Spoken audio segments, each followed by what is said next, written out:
It's just Rhonda. Welcome to my channel. What's up, y'all? It's me, Rhonda. What's up, y'all? It's just Rhonda, and I'm back to talk about.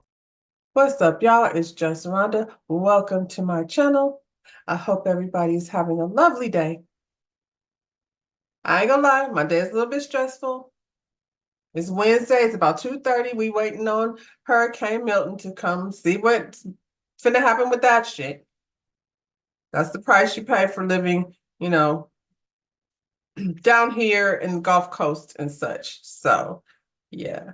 Like the video, y'all. If I didn't say it already, like the video, subscribe to my channel. I'm over here to talk about Love is Blind. They decided to drop 6 episodes all at the same time. And I was like, what am I supposed to do with that? And so while I'm trying to figure out how I'm supposed to review 6 episodes all at once, I was out here trying to get prepared for Hurricane Ready. So here I am today. I'm gonna go ahead and give you episodes 1 through 6 today, and then 6 through 12, I'm gonna try to get that to you tomorrow. We just gonna do it all in 2 videos. I'm not fooling around making 5011 Love is Blind videos. So there you have that. It was a good first half. I'm gonna go ahead and say, Nick and what's her name? Vanessa. Is her name Vanessa? Yeah. Nick and Vanessa come out, do what they do. They just make an introduction and you don't see them again till the reunion or what have you. So we're introducing these people that have come here to find love in the pod in DC. Where was some people at before? I don't know what city they was in before. Anyway, we're over here in DC and we're looking for love in all these little pods over here. So I don't know. These people were very emotional, I must say. Last season was my first season, so I don't know if there was a lot of drama over there, but I don't know if seasons prior, all this crying is something that we're used to. Everybody was crying. The boys were crying, the girls were crying. They was getting all their emotions out up in the pod. Like I said, since they dropped 6, I'm gonna go ahead and we're gonna skip past all those random dates that didn't amount to anything and get on these first 6 couples that's going over here to Mexico. After the pod, we're gonna engage each other and then we're gonna go get to know each other in Mexico. All right. So first up, Tim and Alex. I'm gonna just read their bios because their bios let you know, what it is you need to know about these people. Give you a little insight. Here we go, Tim. What do we know about Tim? Tim is 33. He's a web content strategist. He's also a Virgo. This may or may not come into play for me. These are things I'd like to know. I appreciate that they put him there. I appreciate that they let us know. Anyway, Tim is a self-proclaimed old soul, has been set on marriage from a young age. But among his group of friends, his pursuit of love has become something of a running joke, as they've been waiting not so patiently for him to find his person. My friends have always joked that my dating life has been like a reality show, he says. They're like, oh, Tim's dating someone else this year? But he won't rest until he finds his soulmate, as Tim believes family and marriage are the most important things one can do in their lifetime. Okay, Tim. Tim believes none of his past partners have been able to fully understand him, so he's looking to break the streak with a confident and graceful Black woman who appreciates direct communication. My exes would describe me as clear and transparent to a fault, he says. I will not tell you a beautiful lie, even if you want me to. Well, that definitely sounds like Virgo. I'm just saying. They can be a little tactless. They be very much blunt and direct. And so if you have sensitive feelings, I don't know that that's the right road. Tim been out here dating for the last year, getting a new girlfriend every year. Tim, maybe you shouldn't call them your girlfriend. Maybe you need a year before you decide to make somebody your girlfriend. Here you are over here deciding to make somebody your wife in 10 days. But when you change your mind, Tim, you change your mind. But that's, the process. That's what this show is all about now, isn't it? Anyway, Tim is paired up with Alexandra. We gonna call her Alex, but here on her bio, she's Alexandra. Alexandra is 33. She's a producer. She's a Leo. What does she say about Alexandra? Sure, Alexandra would love a diamond on her finger, but she's already got some precious metal of her own. My heart is made of gold, she says. I can get along with literally anyone, and I'm really easy to talk to. Unfortunately, her exes haven't exactly handled her heart with care, as both of her longest relationships have ended quite dramatically. Well, she's a Leo, so I'm not surprised it was dramatic. Just saying.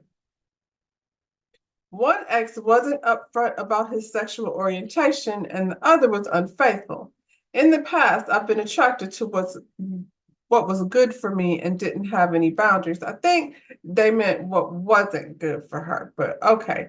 Ultimately, I dated people who didn't care about my well-being, but Alexandra isn't giving up on love, especially if a tall and fine gentleman who leads with compassion and confidence comes into the picture.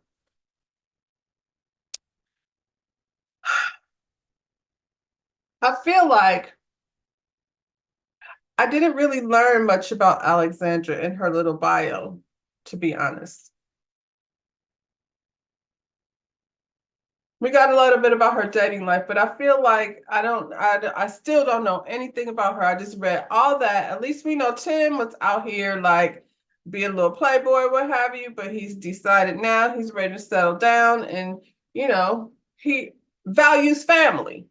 See, I don't feel like I learned anything about her. She said her heart is made of gold and she can get along with just about anybody. I guess that's things that we have to see. Anyway, these two are paired up. Tim is a self-proclaimed dog.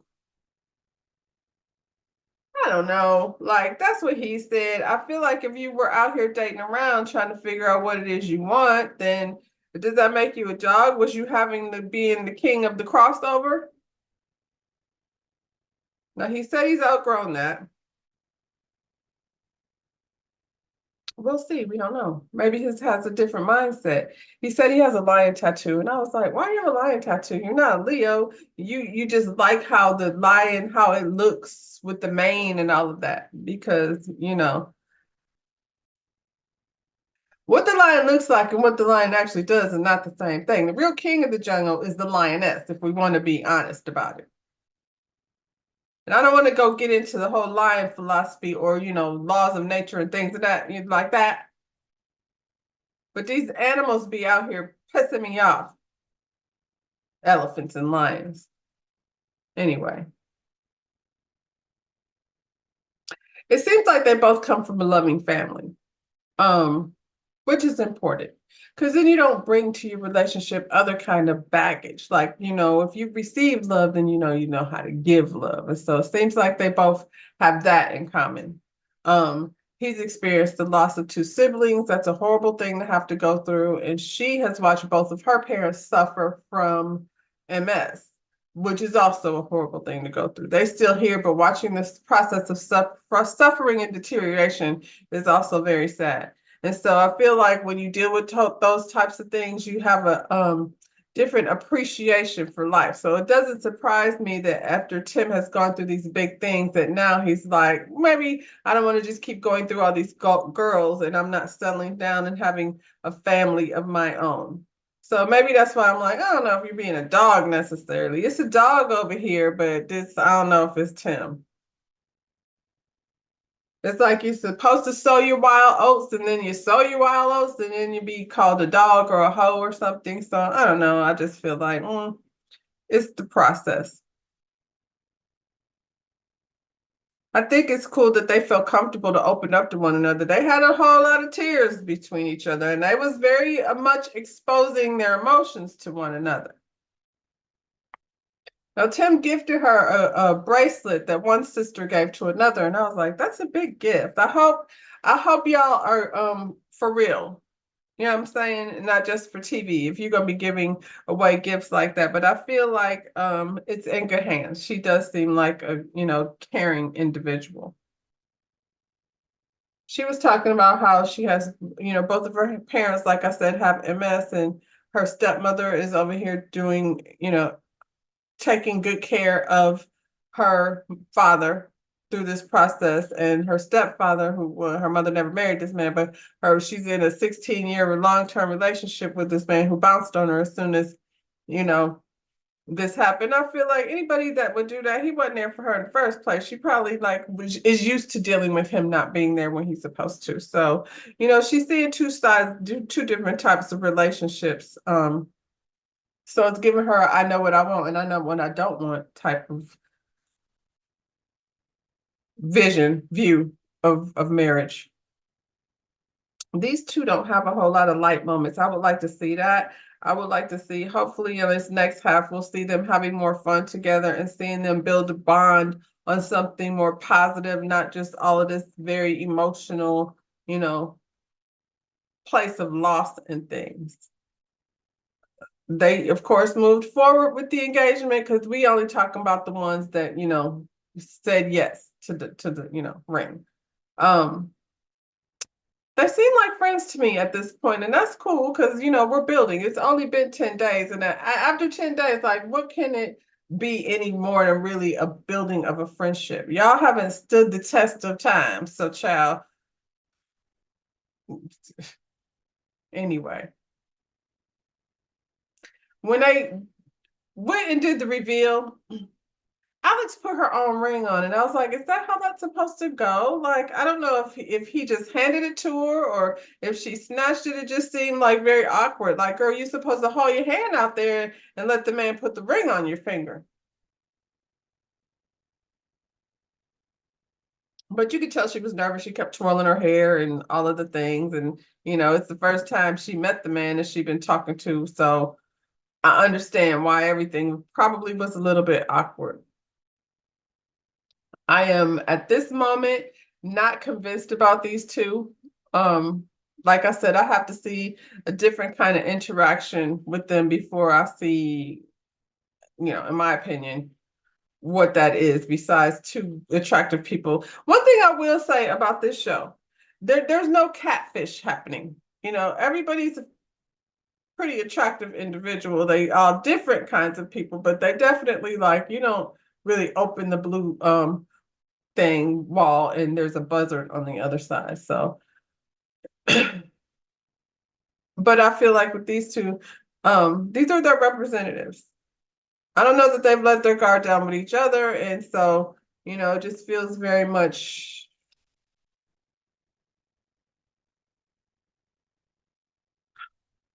I don't want to say fake because it doesn't feel fake. It feels like we need more layers. We need to get the more layers to see like how they connect for real, for real. Who's next? Ashley and Tyler. Well, let's read their bio.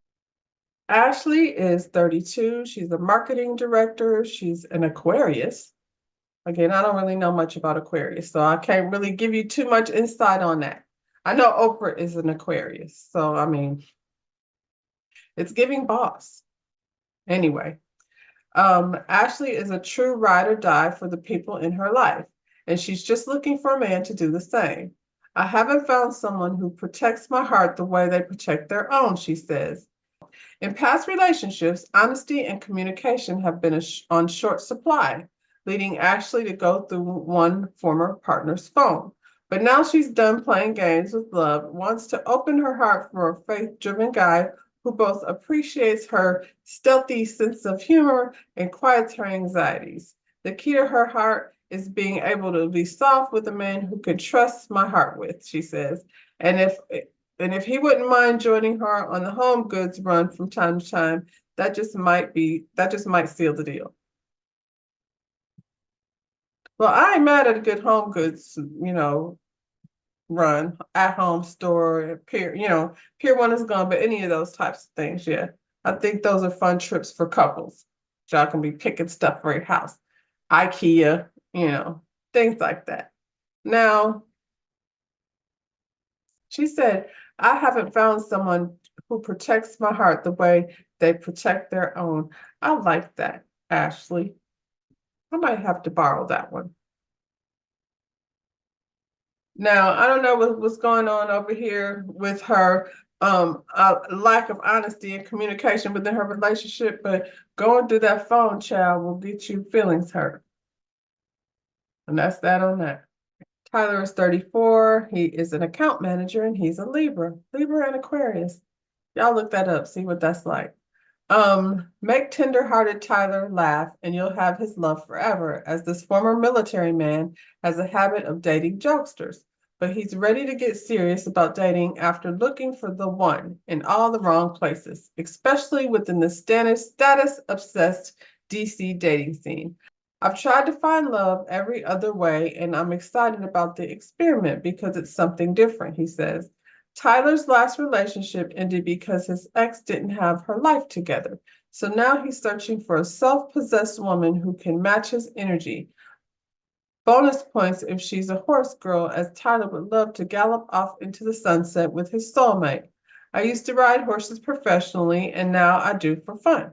I think these two are kind of looking for a fairy tale based on the way they describe the things they want. And, they're an attractive couple. They do look good together. Um, I feel like they would be at the same events doing the same things. Like they both ride horses. He rides English, she rides Western. I feel like he was giving the Western riders a little snub, but I mean, don't sleep on the Cowboys. I don't know. The English thing might be a little stiff, so Tyler, take it easy. But I feel like they kind of live in a fantasy. She said that um she has this vision of on the day before her wedding, she wants to jump out of an airplane in a parachute, as a metaphor for jumping into this thing. And I'm like, girl, I guess. And when you get down here to the bottom, you and Tyler got to figure out what real life is and not like the fairy tales. She said her mother got divorced twice, and she was thinking of her mother finding a man like the one on TV, and that's not always healthy. Shout out to Bill Cosby. AKA Cliff Huxtable. I'm just saying. I like these two. I think they're attracted to each other. Eventually they pull the plug and go ahead, and obviously, like, he proposes, she says yes.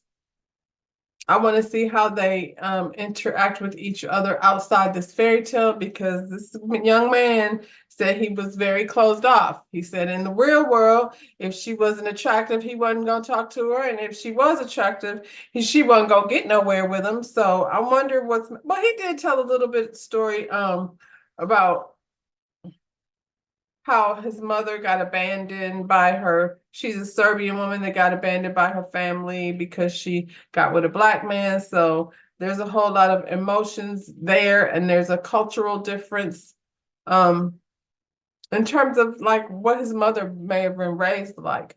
So emotionally, it seemed like he was a little bit guarded or cut off as a child. So we're going to see, what does that look like in a relationship when things get, past the honeymoon fairy tale stage.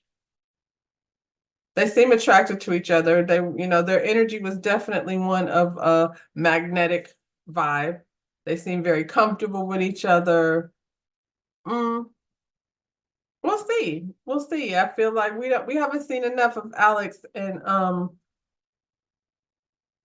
Tyler. We haven't seen enough of Alex and Tyler being like real. And I don't mean like that they're being fake. Again, like in 10 days, like once they get like out of the pod and into the real world, this is where, the fuzzies start to wear off and we see them being real with one another. Right now, they're still like, oh my God, I just can't believe I'm looking at you. I've been talking to you, and this is so special. And this is not just Alex and Tyler, this is all of them. They're all on some I can't believe how beautiful you are outside the pod type situation. Now we're in beautiful Mexico, snuggled up, hugged up with each other, trying to figure out if we want to move on to the next phase of things or not. Some move faster than others. We just got there. We just got there. Child, at least I just got there. Y'all got there last week, but here I am catching up. We got a threesome, y'all. Marissa, Bodan, and Ramesses. Ramesses. I'm not sure how you say his name.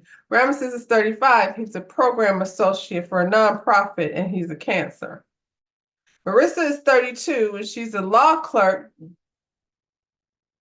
looking to become a lawyer and she's an Aries. Bodan is in tech sales. He's 36 and he's a Leo.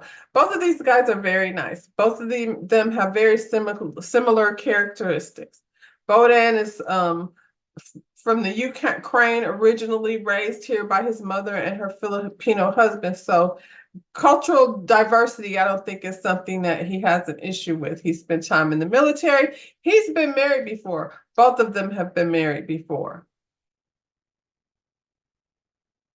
35, 36, they both been married before. I mean, I guess that means they're not afraid to get married, but I guess that also means they're not afraid to get a divorce either. The interaction she had with both of these guys was very natural and easy. They're good looking people. So, you know, like I said, she can't choose wrong with these two. They're kind of a quirky crew. They're an open-minded crew, and that's a good thing because in this world we got enough people telling other folks how they should be living their lives. So when you're open-minded, you're open to learning new things about different kinds of people and more inclusionary than divisionary, if that makes sense. Yeah,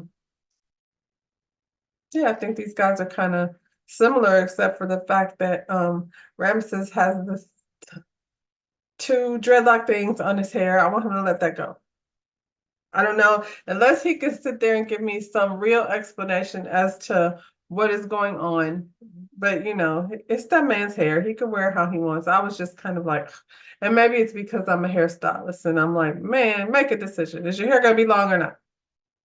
Or like you know, holding on to certain hairs because for whatever reason. Anyway, you grown, child. I mean, that being said, he doesn't mind being a stay-at-home dad. He prefers working remote anyway. And so he can wear his hair however what he wants to.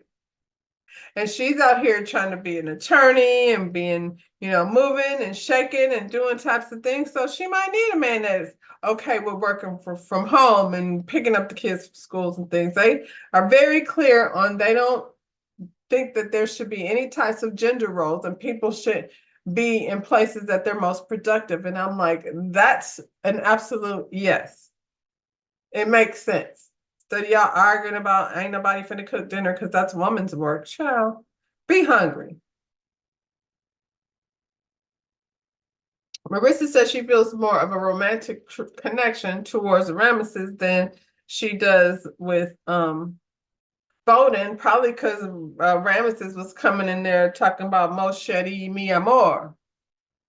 And she was all giggly about that.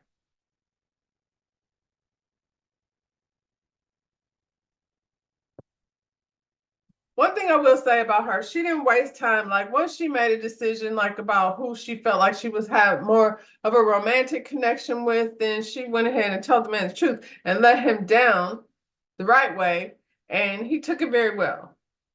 Ramesses and what's this girl, Marissa, they go ahead and move forward with the engagement. They were both satisfied with what each other looked like when they came from out the pod.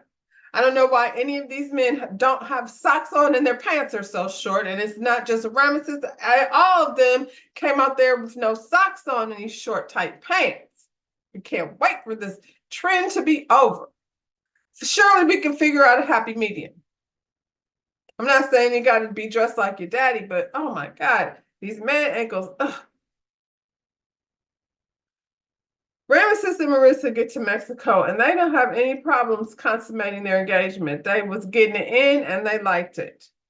And I mean, so what is there left to say about that? Their relationship seems to be very seamless from talking to each other, from meeting each other. They didn't even like have that weird, awkward kiss that people feel like they're supposed to do when they get down to the middle of the aisle in the reveal room. And why does the reveal room have to be so quiet? It is so awkward listening to people's shoes run down that runway, breathing all hard, trying to get to how am I going to kiss this person? They did not do that. They just went ahead and got down to the end of the runway and they hugged each other and looked at each other. So, like I said, every encounter that they've had so far, it has been very easy. Who we got next? Monica and Steven. I just saw Steven, so I'll start with him. Okay, so Steven is 34. He's an electrician and he's a Cancer. I don't know any Cancer men, but if they're as emotional as the Cancer women, she's gonna have her work cut out for her. I don't know what the yin is to that yang. Yeah, I do. Capricorn. Fun, outgoing Steven knows all about keeping the spark alive as a professional electrician. But when it comes to love, he hasn't been able to work past 2-year mark, leaving him eager for a long-lasting partnership in the pods. The former Marine says he refuses to settle because he understands his work after spending the past year learning how to be the best version of himself. And he expects the same from his future wife, as he's looking for an emotionally intelligent woman to match his energy. My type is a woman who wants you but doesn't need you, he said. Exhausted by the appearance-driven DC dating scene, Steven is now on the hunt to connect over laughs, and if he had his way, a Lord of the Rings movie marathon. That's the second one. That's the second guy that said that it was a status appearance type of situation over here in DC. Steven also said he's looking for a man that wants him, not needs him. So these men are out here like, I hope you got something to do. And I feel like I don't blame them to some extent. They're moving away from that traditional, toxic masculine thought process. And it's like, girl, you got yours.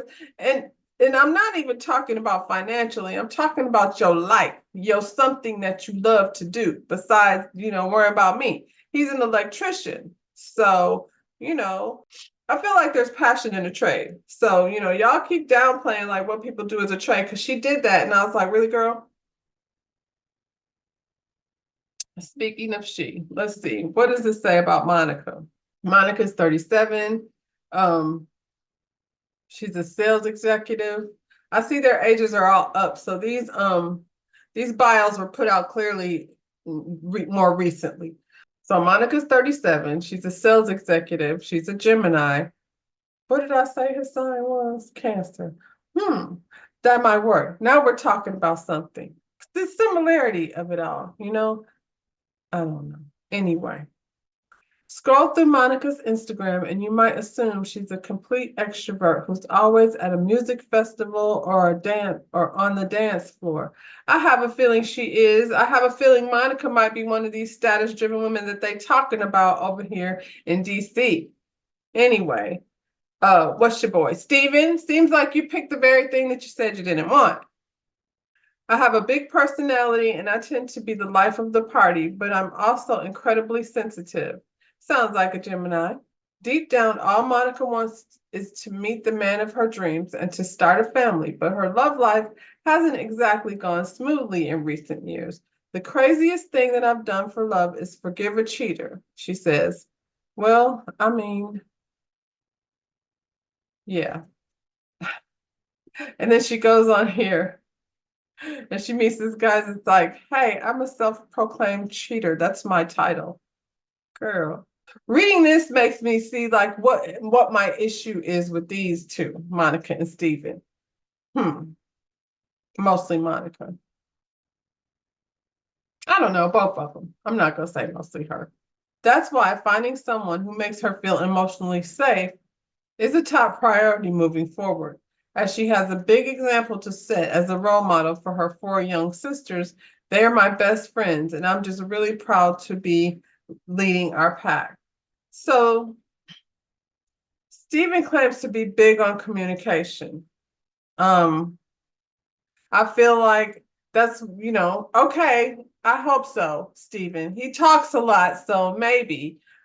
Stephen believes you like somebody for their qualities and you love somebody for their flaws. And I said, well, I guess because Monica says she's drawn to flaws. So y'all match on that. I feel like you appreciate, maybe, I don't know if you love them for their flaws, but you accept and appreciate them for whatever it is that, that makes them who they are.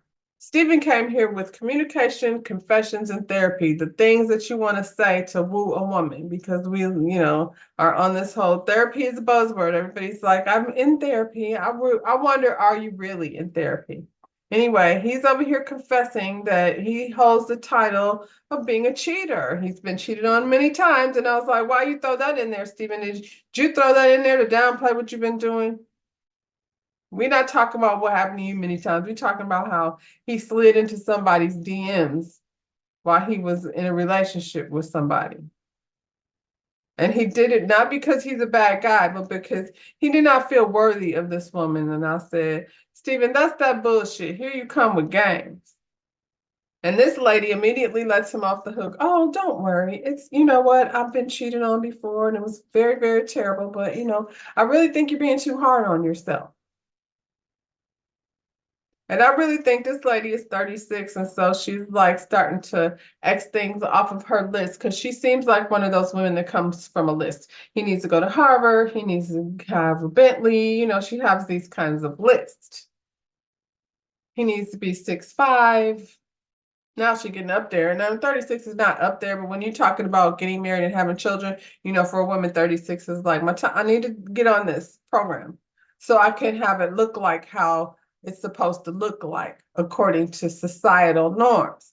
I can't be out here being somebody's baby mama. I have to, have a ring on my finger. So I'll go on this TV show and marry a stranger. Her deal breaker is cheating, not really. Okay, girl. They discuss politics. That's important. I think people need to have that discussion before they get into a relationship, because a lot of times that will break a family if people are on the opposite sides of the line. And then you don't have to choose the same, but you have to, at least I feel like, have similar morals and values. What did they call it? Core values. Stephen was on a journey to find his sister did a ancestors.com. He thought he was Italian. Discovered he was actually not Italian and then more Nigerian. Based on his hair texture, I'm sure somebody had asked him before, what is he mixed with? His people is over here lying, telling him he Italian. It's okay, child. It's just, we know what it is. Monica is also very blended in terms of, she said, her mother is from Honduras and a product of, I think, an interracial couple. Her father is Black. So she's culturally blended. He called her a mutt. I don't like that. That's not, no, we not no mutt. The fuck? Eventually, Stephen gets down on one knee and, yeah, they decide they're going to matrimony each other. I find this couple a little confusing and I don't know why. When they met each other, it was just a little like all of their kissing and stuff was kind of cringy. I don't know why. I don't really have an excuse why. For him, it's very performative, I think.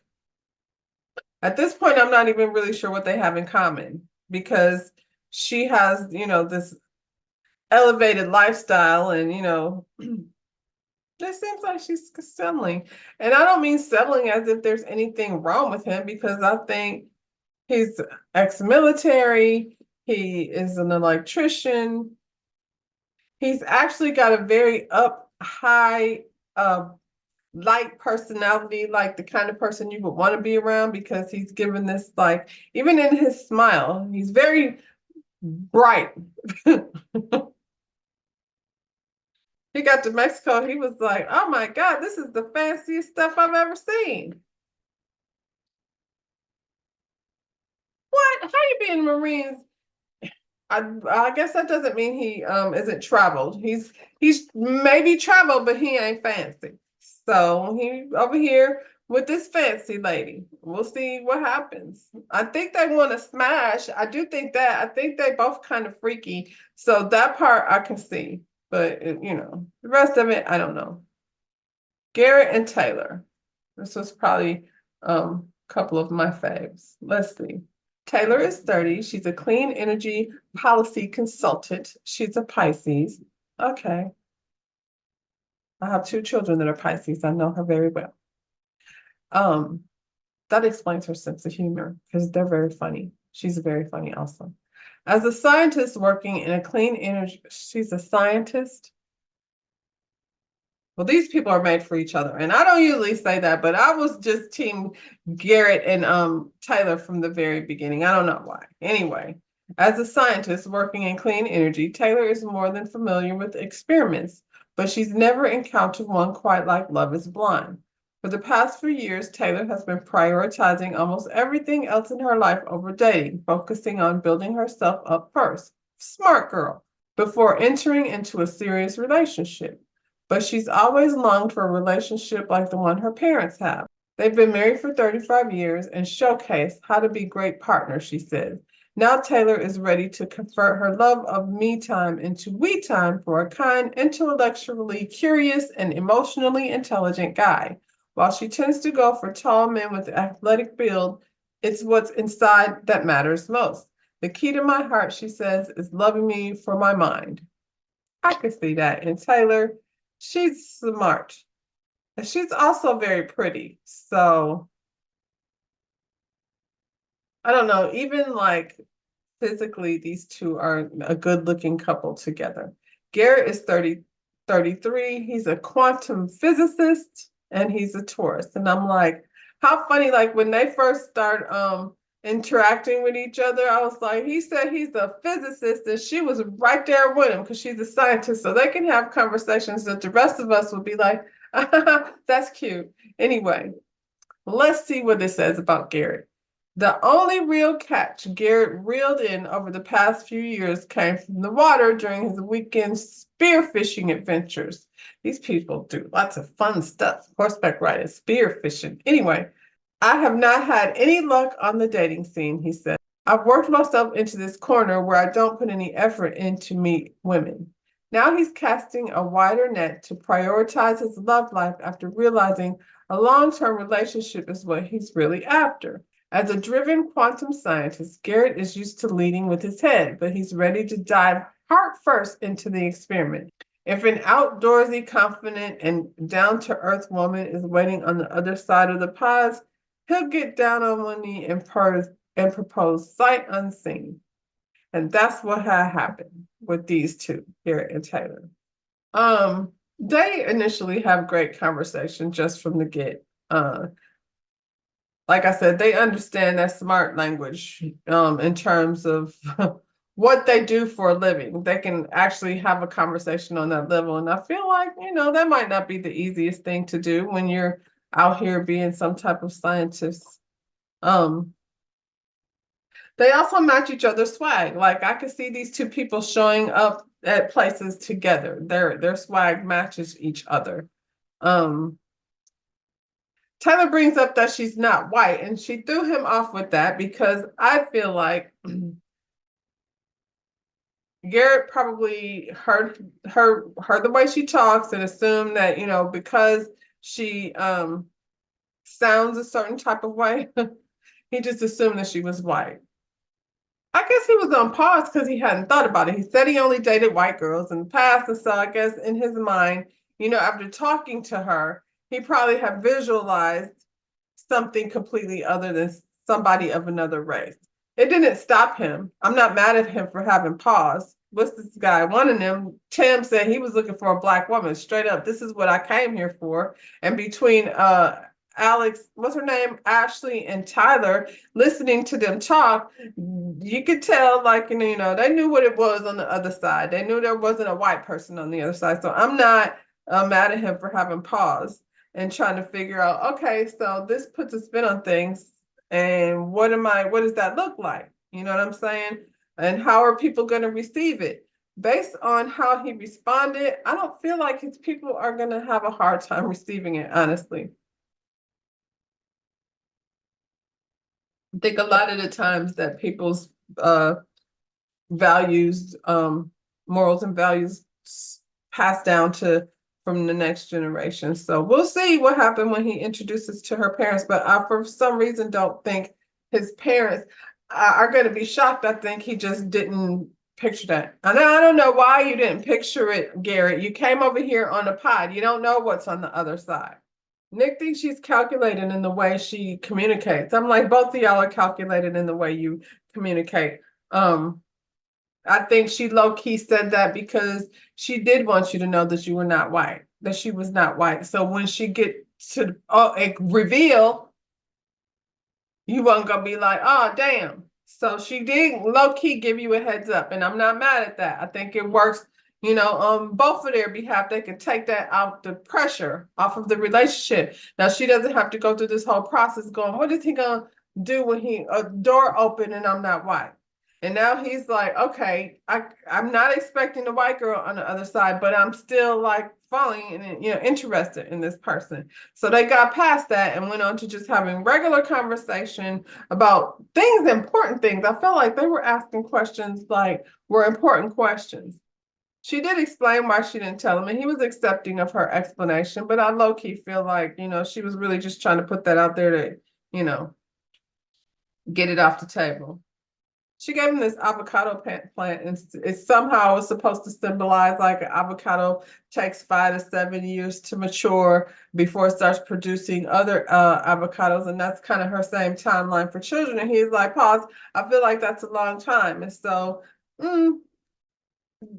you feel one way when you don't have a relationship. When you get into a relationship and a marriage, then you start thinking about what is the timeline for building, and 5 years is a long time. Like after you have married somebody, you want to know what is the next step in our life and how are you financially ready to move on to those things. Do we have a house? And these are two scientists. I don't think that's going to be a problem for them. They have this very intellectual, dry sense of humor, and they get each other's sense of humor. So he was honest. He was like, people care about looks, and people do care about looks. Then, like I said, nobody here is ugly, but it's just a matter of, are you going to be physically attracted to someone? I could think somebody is not ugly. I could think somebody is attractive, but they still not be, my thing. I think their connection felt genuine, honestly. Like I said, this was my favorite couple starting out, in terms of feeling like something for real is gonna happen, good come out of this. On the reveal, they're both attractive people, so there was no disappointment there. And because he already knew that there wasn't gonna be a white girl on the other side, he was already settled, and he probably was like, okay, she cute, because she is.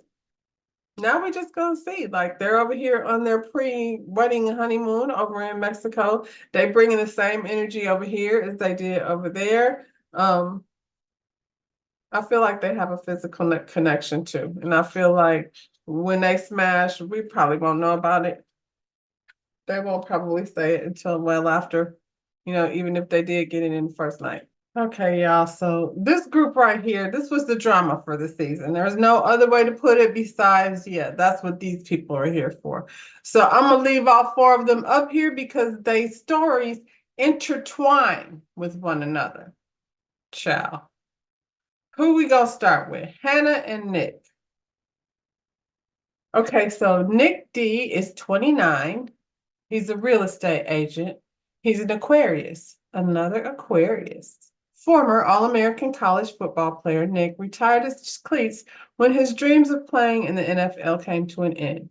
But after building a stable real estate career and investing in his own happiness, he set his eyes on a new goal. I'm the perfect version of myself right now, and the next step in this journey is to find the perfect wife, he says. While Nick is attracted to a specific type of woman physically, ambition and confidence are major turn-ons because his ideal partner won't need him to feel complete. I don't want someone who's going to latch onto me, ride my wave, he says. I want someone who's going to provide value to my life, and I want to do the same for them. Y'all ladies, these boys ain't playing. They said that they want to come to the table with something. I feel like everybody should be coming to the table with something. Let's just get into Hannah and see what, because he's got a lot going on over here. Hannah is 27. She's medical device sales. I don't know if that's now or before she got over here because the girl quit her job to come on the show, which makes no sense. She said she got her dream job and she said she quit to come over here and find love in the pods. So, okay, girl. She's an Aquarius. Depending on who you ask, Hannah's lack of filter is either a blessing or a curse when it comes to her dating life.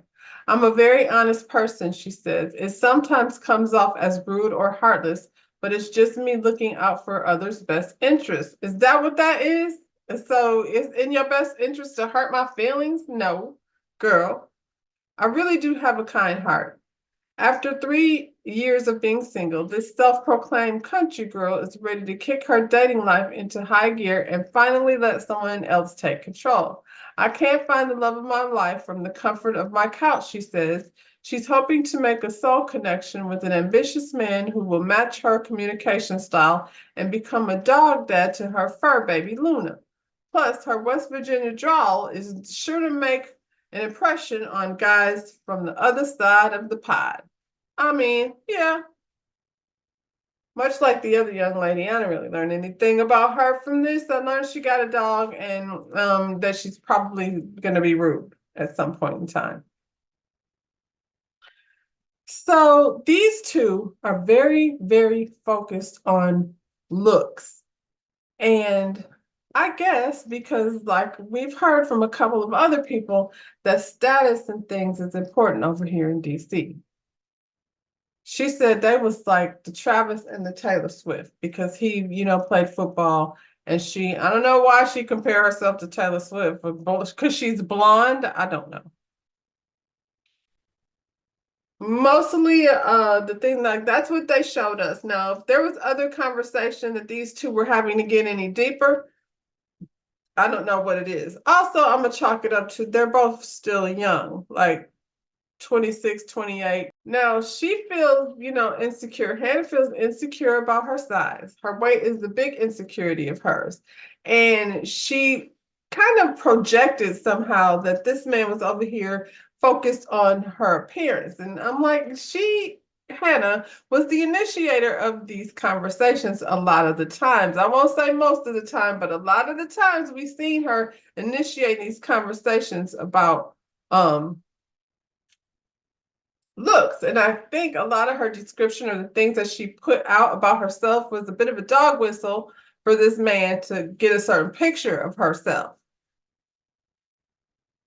She's like, I dated the quarterback and I was a cheerleader in high school. And this man said, that he played football. So I think there's a certain culture, to be honest, in terms of football and what the girlfriends look like and things of that nature. He said he was a kicker and a punter. And so when you hear kicker and punter, the girl, he's not a linebacker. I think Hannah is intimidated by the type of girls that ball players date. And she tries to create this image. She shows up as a character every time you see her. She's a cheerleader. She's a librarian. She's a sexy pirate wench. She wears these very ugly big shoes. Hannah, I hate your shoes. Just want to put that out there. All the girls think Nick is a smooth player, and I think I don't know that he's a smooth player. I think he emulates like people who he admires and how they move, and so he says the things though that he thinks sounds good. But I feel like Nick was a little more genuine than this girl Hannah was. That's for damn sure. Hannah thinks that Nick is a manipulator out here looking for a trophy wife when that's Leo. That's what Leo's doing over here. Her other connection looking for a trophy wife. Hannah did a lot of dumping her insecurities on Nick. Was kind of unfair to him, I think. And then she let the girls convince her, that he's some type of smooth player. So she got all in her insecurities again.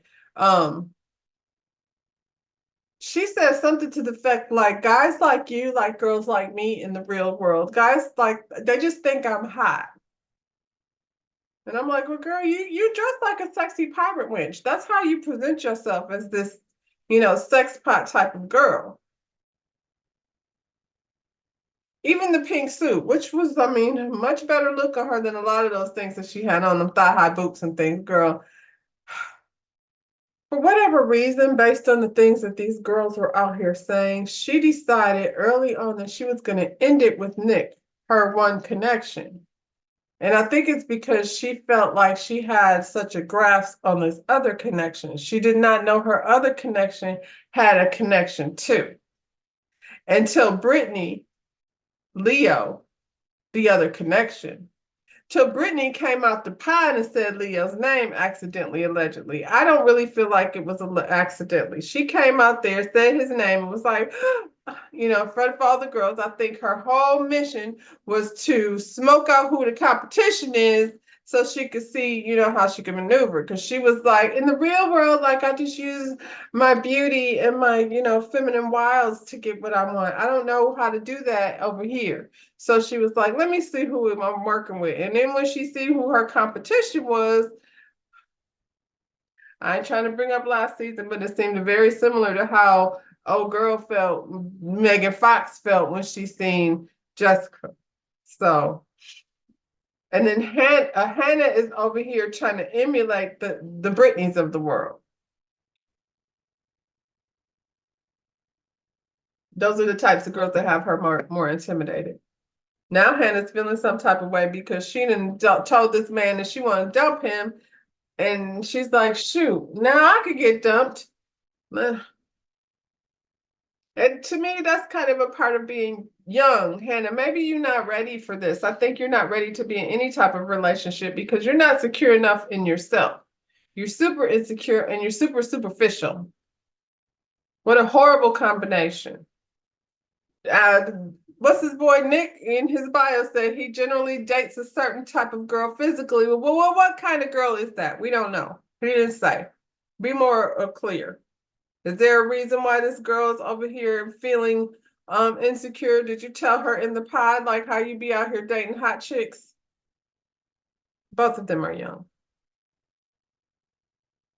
But after she, found out this man Leo had another connection, then, she went and got her man back. Was like, wait a second now, I'm not gonna be out here looking a fool.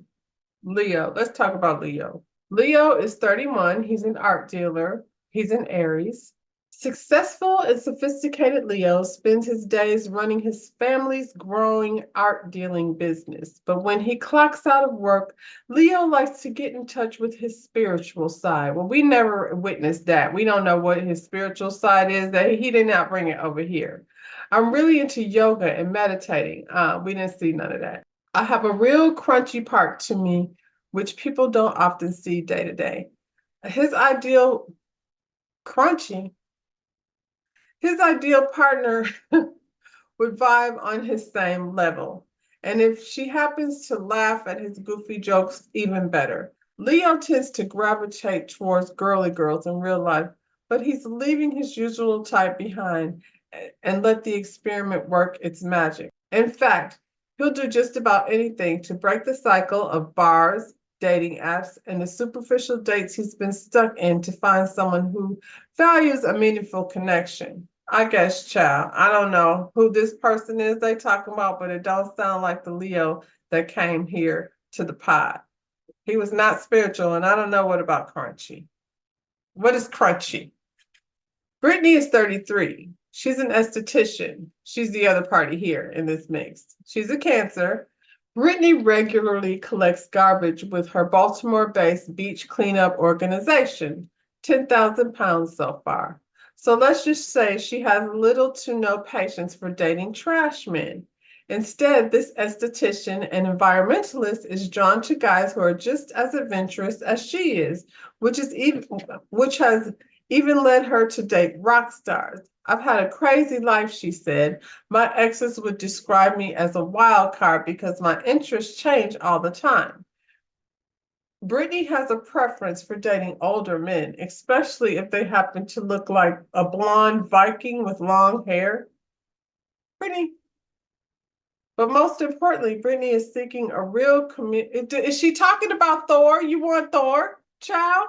But most importantly, Brittany is seeking a real committed future oriented partner who appreciates jet setting and stability in equal measures.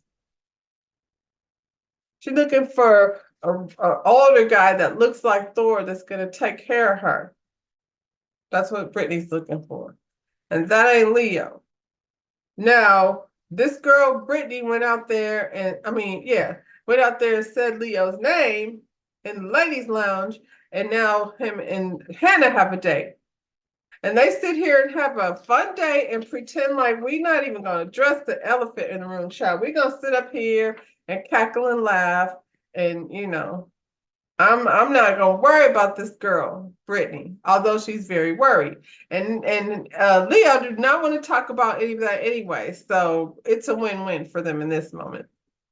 Hannah talked about like her insecurities with her weight, and then we find out that her mother locked up the snacks when she was in middle school. So this is it. First, she said she gained weight over COVID, and then she said she lost 45 pounds. And I'm like, how much did you gain over COVID? And then your mama had to lock up the snacks. So this weight thing that Brittany is dealing with, it goes far back before COVID. And I feel like Nick is very careful with discussing her weight. Like he hasn't been, they calling him Mr. Smooth or whatever, but I think he did, a very good job of building her up despite her own insecurities.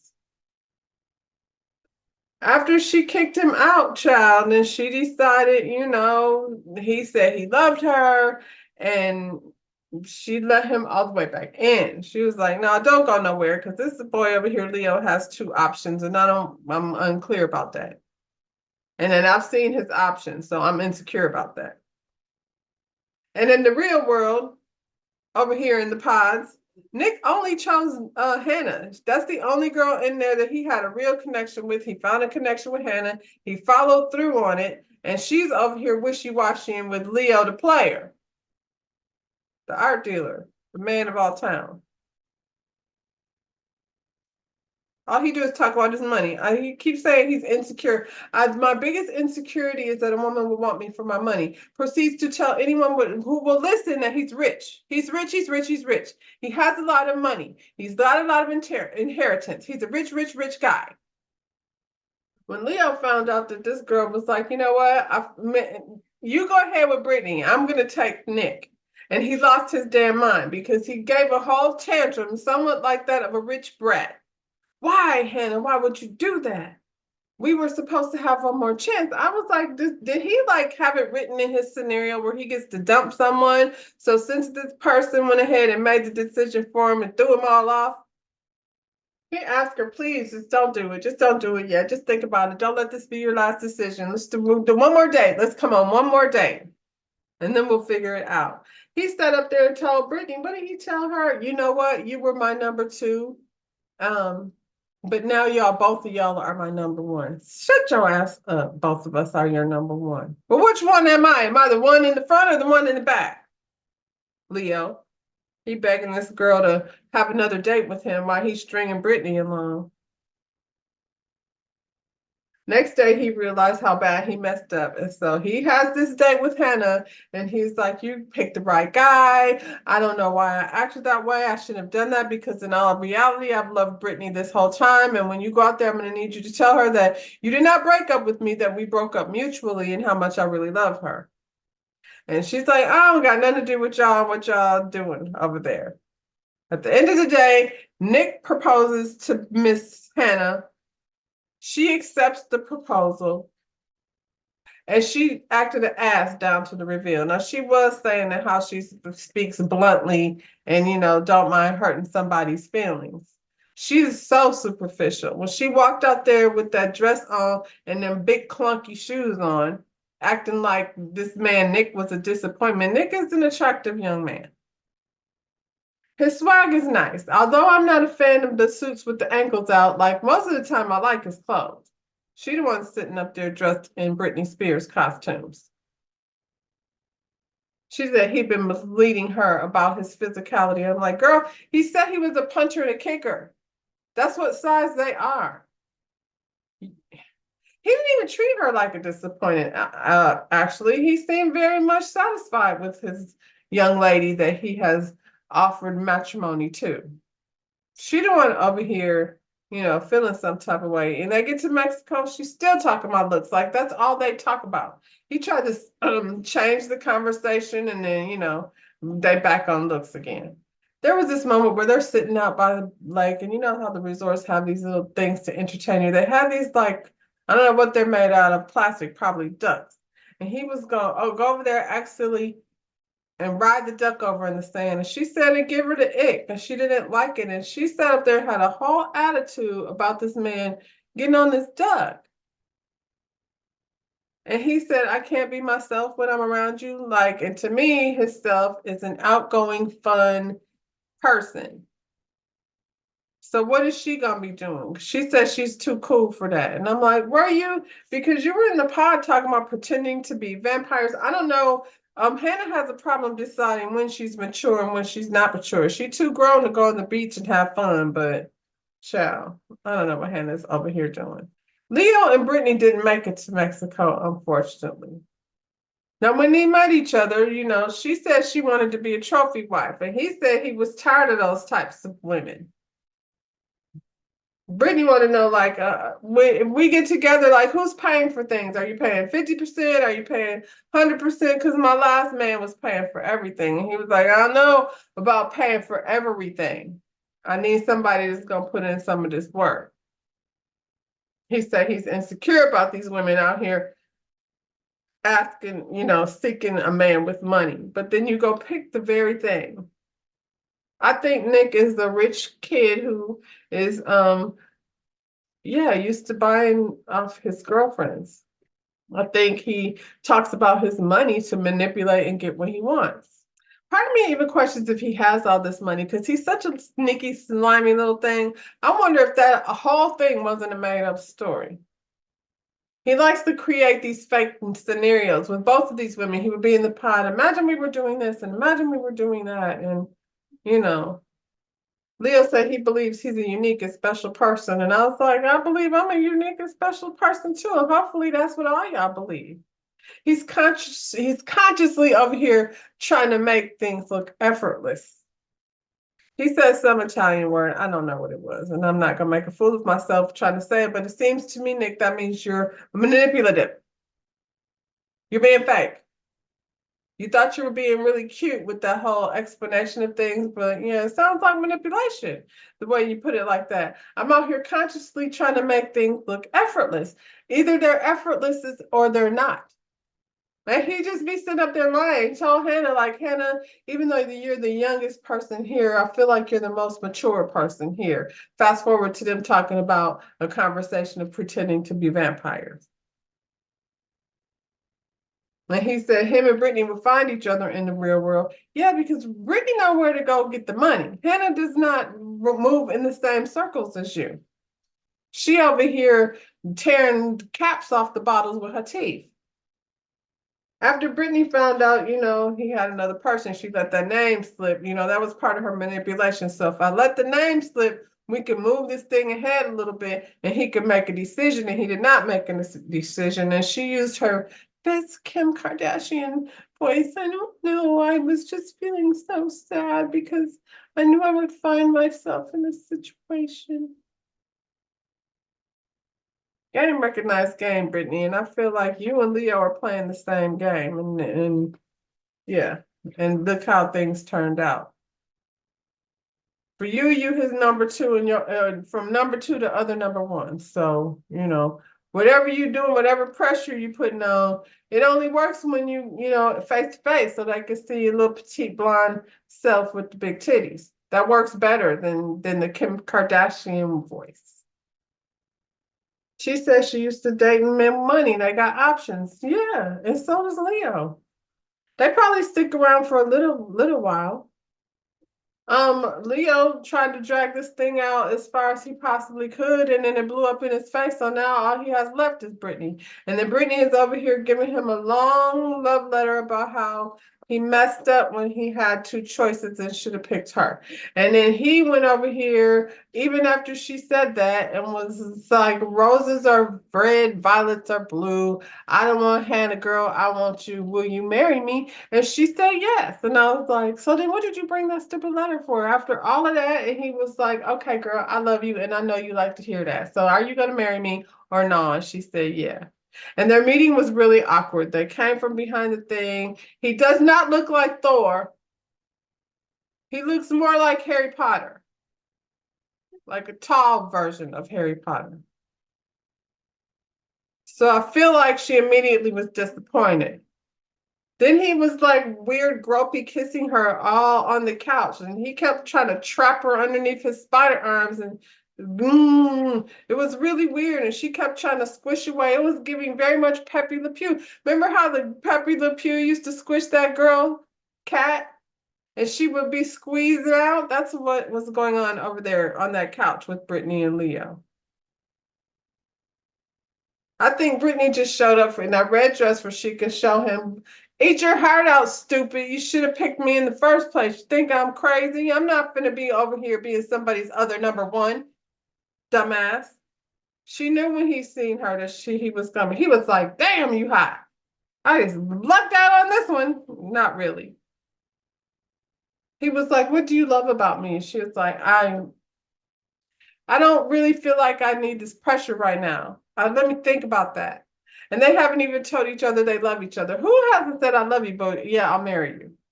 Y'all playing.